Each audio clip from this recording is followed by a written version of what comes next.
Breaking news చూస్తున్నారు. YCP నేత చెవిరెడ్డి మోహిత్ రెడ్డిని విడుదల చేశారు పోలీసులు. కొద్దిసేపు విచారించి 41A నోటీసులు ఇచ్చి వదిలేశారు. మోహిత్ రెడ్డి విదేశాలకు వెళ్లకూడదని పోలీసులు కండిషన్ పెట్టారు. పులివర్తి నానిపై హత్యాయత్నం కేసులో నిందితుడిగా ఉన్నారు చెవిరెడ్డి మోహిత్ రెడ్డి. బెంగళూరులో మోహిత్ రెడ్డిని అదుపులోకి తీసుకున్నారు తిరుపతి పోలీసులు. విదేశాలకు వెళుతూ ఉండగా బెంగళూరు ఎయిర్పోర్ట్లో అరెస్ట్ చేశారు ఆయన్ని. అక్కడి నుంచి యూనివర్సిటీ పిఎస్కు తీసుకొచ్చారు. కొద్దిసేపు విచారించి 41A నోటీసులు ఇచ్చి వదిలేశారు పోలీసులు. తనపై అక్రమ కేసులు పెట్టారు. న్యాయ పోరాటానికి సిద్ధమంటున్నారు మోహిత్ రెడ్డి. ఇదంతా రాజకీయ కుట్ర, ఈ కేసుతో తనకేం సంబంధం లేదంటున్నారు ఆయన. ఇక మోహిత్ రెడ్డి అరెస్టు అప్రజాస్వామికం అంటున్నారు మాజీ ఎమ్మెల్యే చెవిరెడ్డి భాస్కర్ రెడ్డి. ఘటన జరిగిన 53 రోజుల తర్వాత అరెస్ట్ ఏంటి అంటూ ఆయన ప్రశ్నిస్తున్నారు. పులివర్తి నానికి ఒక్క గాయం కాలేదని మెడికల్ రిపోర్ట్స్ చెబుతున్నాయంటూ కూడా ఆయన చెప్పుకొచ్చారు. కారు పైన మాత్రమే దాడి జరిగింది. ఆ కేసులో 34 మందిని అరెస్ట్ చేసి జైలుకు పంపారు. కక్షపూరితంగానే మోహిత్ రెడ్డి పేరుని కేసులో చేర్చారంటూ కూడా ఆయన చెప్పుకొస్తున్నారు. ఇలాంటి ఘటనలతో ప్రజల్లో తిరుగుబాటు మొదలవుతుందంటున్నారు ఆయన. ఇక ప్రజా పోరాటాలకు సిద్ధమవుతా అంటున్నారు మాజీ ఎమ్మెల్యే చెవిరెడ్డి భాస్కర్ రెడ్డి. ఆర్టీవీ ఎక్స్క్లూజివ్గా మాట్లాడింది చెవిరెడ్డి మోహిత్ రెడ్డి అలాగే చెవిరెడ్డి భాస్కర్ రెడ్డితో. ఒకసారి వాళ్ళిద్దరు ఏమంటున్నారో మా ప్రతినిధి లోకేష్ అందిస్తారు.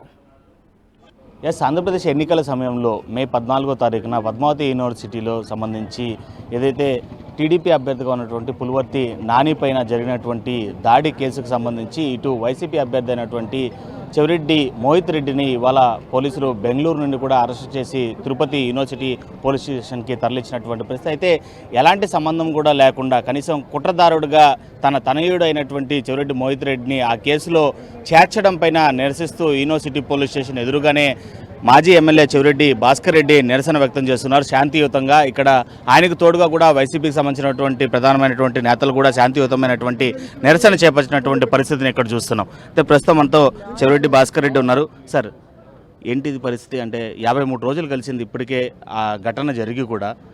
మొదటగా 34 మందిని అరెస్ట్ చేసినటువంటి ఘటనలో అనంతరం కూడా చెవిరెడ్డి మోహిత్ రెడ్డిని కుట్రదారుగా దాదాపు 50 రోజుల అనంతరం చేర్చడం ఘటన ఏ విధంగా ఉంది? అదేవిధంగా ఇవాళ లుకౌట్ నోటీస్ ఇచ్చి బెంగళూరులో అక్కడి నుంచి తీసుకొని వచ్చినటువంటి ఘటనకు సంబంధించి ఈ నిరసనకు సంబంధించి ఏం చెప్తారు? ఒకటే అడుగుతున్నా, మోహిత్ మధ్యాహ్నం 2 గంటల నుంచి మరుసటి 14వ తారీఖు రాత్రి 9 గంటలకు కలెక్టర్ గారి సమక్షంలో ఈఎం స్క్రూటినీ దగ్గర ఉన్నాడు. తీసి పుట్టే రికార్డు ఉంది. కలెక్టర్ గారు, జాయింట్ కలెక్టర్ గారు, ఎన్నికల అధికారి అందరి సమక్షంలోనే ఉన్నాడు. అందరికీ తెలుసు వాస్తవం. మోహిత్ ఇక్కడ ఏం జరిగిందో తెలియదు, ఏమీ కాదు. కూచువారిపల్లిలో ఎప్పుడైతే ముందు రోజు 17వ తారీఖు రాత్రి కార్లు కాల్చారు, మనుషులను కట్టేసి కొట్టారు, వాళ్ళ మీద మూత్రం పోసారు, చెప్పులతో కొట్టారు, ఇళ్ళు తగలబెట్టారు, ఇవన్నీ ఎప్పుడైతే అక్కడ చేశారో మరుసటి రోజు నాని కారు మీద దాడి జరిగింది తప్ప నాని మీద దాడి జరగలేదు. ఆ రోజు మీదే చెప్తున్నాం, నానిని కొట్టాలేదు, నానికి సంబంధం లేదు అర్థమవుతుంది, కారు మీదే దాడి జరిగినట్టుంది, ముందు రోజు కారును కాల్చారని అంటుంటే లేదని అతను చేతికి కట్టు కట్టాడు, కాలుకు కట్టు కట్టాడు, మెడకు కట్టు కట్టాడు, కొంచెం వీల్ చైర్ ఎక్కాడు, కొంచెం స్ట్రెచ్చర్ ఎక్కాడు, చాలా అద్భుతంగా నటించేశాడు. అధికారులు సస్పెండ్ చేయించేశాడు. అతను మర్చిపోయింది ఒకటి, దేవుడి దగ్గర ఉన్నామని. అదే ప్రైవేట్ హాస్పిటల్ పోయింటే పర్లా. వెంకటేశ్వర స్వామి నడుపుతున్న శ్రీ వెంకటేశ్వర స్వామి సిమ్స్ హాస్పిటల్కి వెళ్ళాడు. భగవంతుడు అన్ని రకాల తల నుంచి కాళ్ళ వరకు అన్ని సీటీ స్కాన్ తీయమన్నాడు. భగవంతుడు తీశారు, రిపోర్ట్లు ఇచ్చారు, మొన్న క్లియర్గా ఇచ్చాడు. చిన్న గాయం కూడా నాని అనే వ్యక్తికి జరగలేదు, తగలలేదు అని. 37 మందిని జైలు పంపించారు. ఒకటే మీ ద్వారా అడుగుతున్నా, 37 మంది దాడి జరిగితే విజ్ఞులుగా మీరు చెప్పండి, విజ్ఞానవంతులుగా చెప్పండి, 37 మంది ఒక వ్యక్తి మీద దాడి జరిగితే చిన్న గాయం కూడా లేకుండా మనిషి ఉండగలడా? నివేదిక తప్పంటారా? నివేదిక తప్పంటే సిమ్స్ను మూసేద్దామా? చెప్పండి చూద్దాము. పెద్ద హాస్పిటల్ కదా, సూపర్ స్పెషల్ హాస్పిటల్ కదా. దానికి చిన్న గాయం కూడా తనకే జరిగినప్పుడు మోహిత్ వాళ్ళకే సంబంధం లేదు, మోహిత్కే సంబంధం ఉంటుంది. లుకౌట్ నోటీస్ ఇచ్చారు. అరే వారం రోజులుగా మోహిత్ మీ దగ్గర ఉన్నాడు, అరెస్ట్ చేసుకోవచ్చు కదా. కేసు పెట్టాడు, 2 నెలలు ఎందుకు పెట్టలే కేసు? ఇప్పుడు కేసు కాదు, మెమో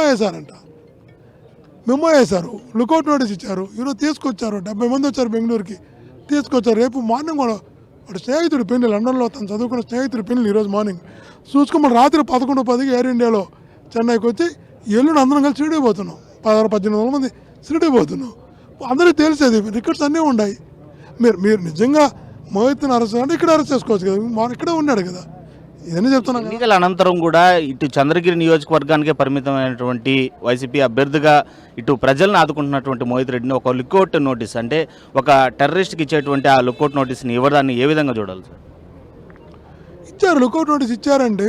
ఈ ప్రభుత్వం ఏ స్థాయికి దిగజారిపోయిందో చిన్నపిల్లలకు కూడా నీకు లుకౌట్ నోటీసులు ఇచ్చే పరిస్థితికి వస్తే, ప్రజల్లో పోటీ చేసిన వ్యక్తికి లుకౌట్ నోటీస్ ఇస్తే ఏమిగా చెప్తా మీరు లుకౌట్ నోటీస్ ఇచ్చారు.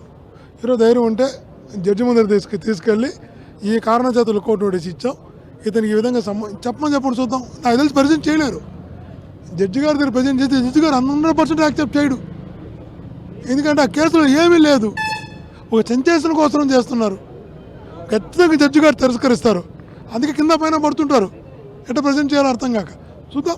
పోరాటాలు సిద్ధం అవుతాం. ఇప్పుడు విదేశాల్లో చదువుకున్నాడు వీధి పోరాటాలు తీసుకొచ్చారు. నా కొడుకు అదే చెప్పాను, ప్రజాసేవ కాదరా ప్రజా పోరాటాలు కూడా నేర్చుకోవాలని. ఇప్పుడు అర్థమైంది. కానీ నా కుటుంబంలో నాకు ఒకటి తోడయ్యాడు. సో తండ్రిగా మీరు కూడా ఇలాంటివి ఎన్నో కేసులు ఎదుర్కొన్నారు. ఇవాళ మొదటి కేసుగా ఒక తనయుడు స్టేషన్లో చూసేటువంటి పరిస్థితి ఒక రకంగా బాధగా ఉన్న, రాజకీయాల్లో ఇది కామన్ అని అనిపిస్తున్నప్పటికీ కూడా దీన్ని ఏ విధంగా తీసుకోవాలి, అదేవిధంగా చంద్రగిరి నియోజకవర్గ ప్రజలకి కావచ్చు, వైసీపీకి సంబంధించినటువంటి కార్యకర్తలకు ఏ విధమైనటువంటి మెసేజ్ ఇవ్వబోతున్నారు? నేను ఒకటే చెప్తాను, నా కొడుకు వ్యసనాలకి బానిస అయితే, నా కొడుకు క్యారెక్టర్లు వదులుకుంటే నేను ఖచ్చితంగా బాధపడతా. నా కొడుకు ప్రజల కోసం పోరాటం చేస్తే, ప్రజల కోసం దెబ్బలు తింటే, ప్రజల కోసం జైలుకి వెళితే సంతోషించే తండ్రిని నేను. నా మనస్తత్వం అది. సో ఇప్పుడు ఎలాంటి అంటే ఈ కేసు 370 కూడా పెట్టారని తెలుస్తుంది సార్. ప్రస్తుతానికి ఏ కేసు పైన అరెస్ట్ చేయడం జరిగింది, ఎలాంటి పరిస్థితులు ఉన్నాయి, అదేవిధంగా మీకు సంబంధించినటువంటి లాయర్ కావచ్చు, పోలీసుతో ఎలాంటి కమ్యూనికేషన్ జరుగుతుంది? వాళ్ళు 307 పెట్టారు. ఏమన్నా పెట్టుకొని తప్పుడు కేసు పెట్టేటప్పుడు ఎన్ని సెక్షన్లు పెడితే ఏమవుతుంది దేవుడికి తెలుసు, ప్రజలకు తెలుసు, అందరికీ తెలుసు. కాబట్టి తప్పుడు కేసులు ఎప్పుడు కూడా నిలవు. ఆ రోజు వీళ్ళందరూ దోషులుగా కోర్టు ముందు నిలబడుకుంటారు. ప్రైవేట్ కేసులు వేస్తాం కదా, అందరిపైన పరునష్టం దావాలు వేస్తాం కదా, ఎందుకు వదిలిపెడతాం? నేను లా చదువుకున్నాండి, ఒక ప్రజాప్రతినిధిగా ఉన్నాడే కాదు, నేను చట్టం చదువుకున్నాను, సామాజిక శాస్త్రం చదువుకున్నాను, తెలుసు నాకు. ఇవి వదిలిపెట్టే క్వశ్చనే లేదు. ఇప్పుడు మోహిత్ రెడ్డి అరెస్ట్ అంటే ఇక్కడ ఉన్నాడని తెలుసుకున్నటువంటి ఇప్పటికే కార్యకర్తలు కూడా చాలా ఆవేశంతో ఉండేటువంటి పరిస్థితి. వాళ్ళకి ఏ విధమైనటువంటి మెసేజ్ ఇవ్వబోతున్నారు? చూస్తారు కదా యుద్ధ వాతావరణం, ఎంతమంది పోలీసులు పెట్టారు, ఎన్ని బారికాడ్లు పెట్టారు, ఎక్కడెక్కడ బంధించారు, మీరే చూస్తున్నారు ఏం జరుగుతుంది. కాబట్టి ఏం కాదు, చూద్దాం, వెయిట్ చేద్దాం. ఒక చంద్రగిరి నియోజకవర్గంలో కార్యకర్తలకు ఇచ్చేటువంటి చంద్రగిరి నియోజకవర్గంలో ఉన్న మా పార్టీ కార్యకర్తలు ఎప్పుడు యుద్ధానికి సిద్ధంగా ఉంటారు, ఏ ఇబ్బంది లేదు. ఈరోజు అందుకనే చూడండి, ఏ మూల చూసినా బారికేడ్లు, ఏ మూల చూసినా బంధిస్తున్నారు, అరెస్టులు చేస్తున్నారు. ఏంటి చూద్దాం, వెయిట్ చేద్దాం. Thank you. అది మొత్తం మీద ఏదైతే అవాళ జరిగినటువంటి ఘటనకి ఏమాత్రం సంబంధం లేనటువంటి తన తనయుడైనటువంటి వైసీపీ అభ్యర్థిగా చంద్రగిరి నియోజకవర్గంలో బరిలో ఉన్నటువంటి చెవిరెడ్డి మోహిత్ రెడ్డిని అన్యాయంగానే అక్రమ కేసులు బనాయించి ఇక్కడికి తీసుకురావడం జరిగింది. అయితే దీనిపైన న్యాయ పోరాటం అంటే జరిగినటువంటి అక్రమ ఘటనకు సంబంధించి ఏమాత్రం సంబంధం లేనటువంటి మోహిత్ రెడ్డిని అరెస్ట్ చేయడం పైన నిరసిస్తూ ఇవాళ మాజీ ఎమ్మెల్యే చెవిరెడ్డి భాస్కర్ రెడ్డి ఇక్కడ నిరసనకి వ్యక్తం చేస్తూ కూర్చున్నటువంటి పరిస్థితి. అదేవిధంగా నియోజకవర్గంలో వైసీపీ కార్యకర్తలు కావచ్చు, ప్రజానీకం కావచ్చు, తమకు సపోర్ట్గా ఉన్నారు. మోహిత్ రెడ్డికి ఆ ఘటనకి ఎలాంటి సంబంధం లేదనేసి యావత్తు ప్రపంచానికి తెలిసినటువంటి విషయం. చేసినటువంటి ఘటనకు సంబంధించి ఇప్పటికే 34 మందిని అరెస్ట్ చేసినటువంటి ఘటనలో అన్యాయంగా కావాలని అక్రమ కేసులు బనాయిస్తూ ఈ ప్రభుత్వం తీసుకున్నటువంటి చర్యలకు వ్యతిరేకంగా చంద్రగిరి నియోజకవర్గ ప్రజలే కాకుండా వైఎస్ఆర్సీపీకి సంబంధించినటువంటి కార్యకర్తలు కూడా ఆగ్రహంగా ఉన్నారు. అయినప్పటికీ చేస్తున్నటువంటి ఈ ఘటనలపైన న్యాయ పోరాటంతో తాము ఎల్లప్పుడూ సిద్ధంగా ఉంటాం, ఎల్లప్పుడూ ప్రజా సేవలోనే ఉంటాం. తన విధంగానే తన తనయుడు కూడా ప్రజానికానికి సమస్యలపైన పోరాటం చేస్తూ ఇలాంటి అక్రమ కేసులు ఎన్ని ఎదుర్కొన్నప్పటికీ కూడా ఒక తండ్రిగా హ్యాపీ ఫీల్ అవుతాను తప్ప మరొకటి కాదని చెప్పి కూడా తన యొక్క భావాలను వ్యక్తం చేస్తున్నారు మాజీ MLA Chevireddy Bhaskar Reddy. Video journalist ఏదైతే మే 14వ తారీఖు జరిగినటువంటి పద్మావతి యూనివర్సిటీ తిరుపతి పోలింగ్ ఘటనకు సంబంధించి అయితే మాత్రం ఇప్పటికే వైసీపీ అభ్యర్థిగా ఉన్నటువంటి చెవిరెడ్డి మోహిత్ రెడ్డిని బెంగళూరు నుంచి కూడా అరెస్టు చేసి ఇటు తిరుపతి యూనివర్సిటీకి తరలించినటువంటి పరిస్థితి ఉంది. అయితే లుకౌట్ నోటీసులు ఇచ్చి మరి కూడా బెంగళూరు నుంచి ఇక్కడికి మోహిత్ రెడ్డిని తరలించడం పైన నిరసిస్తూ కూడా చెవిరెడ్డి మాజీ ఎమ్మెల్యే చెవిరెడ్డి భాస్కర్ రెడ్డి సైతం తన నిరసన వ్యక్తం చేస్తున్నటువంటి పరిస్థితి అయితే ఉంది. ప్రస్తుతం అంతా చెవిరెడ్డి ఎలా ఉందంటే లుకౌట్ నోటీస్ ఒక ఉగ్రవాదిగా మిమ్మల్ని చిత్రీకరించేటువంటి ప్రయత్నము ఇటు బెంగళూరు పోలీస్ స్టేషన్ నుంచి తీసుకురావడాన్ని ఏ విధంగా ఈరోజు ప్రభుత్వం మరియు స్థానిక ఎమ్మెల్యే ఒక నియంత్రణలాగా వ్యవహరిస్తున్నారు. ఒక ఉగ్రవాదిలాగా ఈ విధంగా ట్రీట్ చేయడం నిజంగా చాలా బాధాకరం. దీని మీద లీగల్గా ఫైట్ చేస్తాం. తప్పకుండా దీనికి బాధ్యతను ప్రతి ఒక్కరిని కూడా కోర్టు ముందు నిలబెట్టే ప్రయత్నం చేస్తామని తెలియజేస్తున్నాను. ఇప్పుడు ఎలాంటి కేసులో మిమ్మల్ని అరెస్ట్ చేసినట్టు? ఇది ఒక హెరాస్మెంట్ లాగా చేస్తున్నారు, ఒక విచారణ లాగా చేయడం లేదు. ఎందుకంటే 50 రోజుల తర్వాత నా పేరు యాడ్ చేయడం జరిగింది ఈ కేసులో. అంటే 50 రోజులు నాకు సంబంధం లేనప్పుడు 51 రోజు నాకు ఏ విధంగా సంబంధం ఉంటుందని చెప్పి మీ అందరూ కూడా తెలియజేస్తున్నాను. ఏ రోజు కూడా ఒక చిన్న మచ్చ ఒక వ్యక్తిని ఒక మాట అనే సందర్భం కూడా గత 5 ఏళ్లలో ఎప్పుడు నా మీద ఎవరో ఒకరు చూపించలేరు. అలాంటిది ఒక 307 కేసులో నన్ను కూడా 52 రోజుల తర్వాత ప్రభుత్వం వచ్చిన 52 రోజుల తర్వాత నన్ను ముద్దాయిగా చేర్చారు.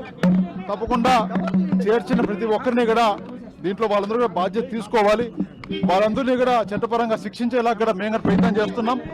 మా పోరాటం కూడా ఈ రోజు నుంచి కూడా కొనసాగుతుందని కూడా ప్రభుత్వానికి అదేవిధంగా లోకల్ ఎమ్మెల్యే పులివర్తి నాని గారు కూడా హెచ్చరిస్తున్నాం.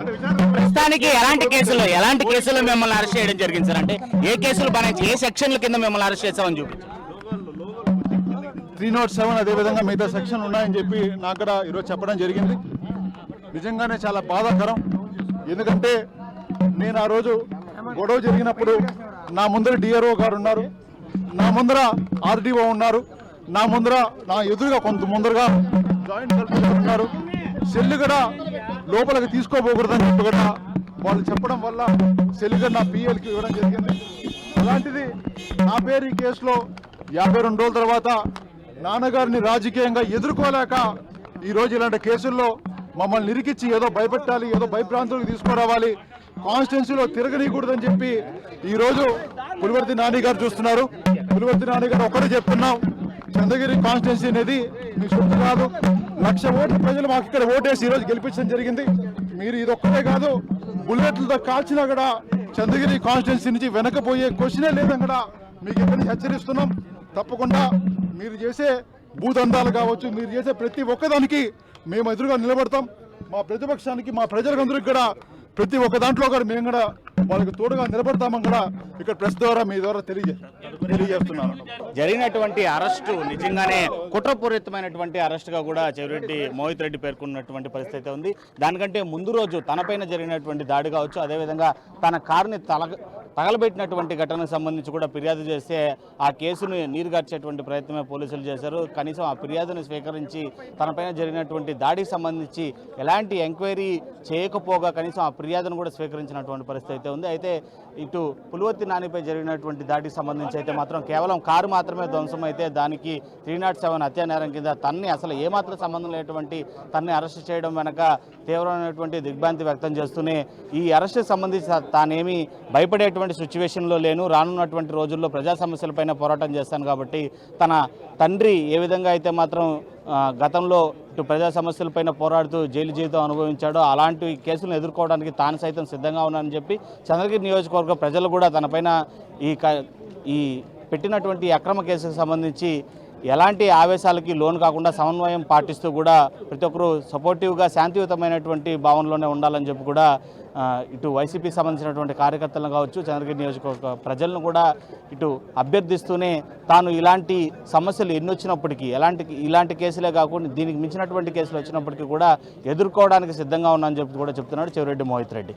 వీడియో జర్నలిస్ట్ మణికంఠతో Lokesh reporting for RTV Tirupati.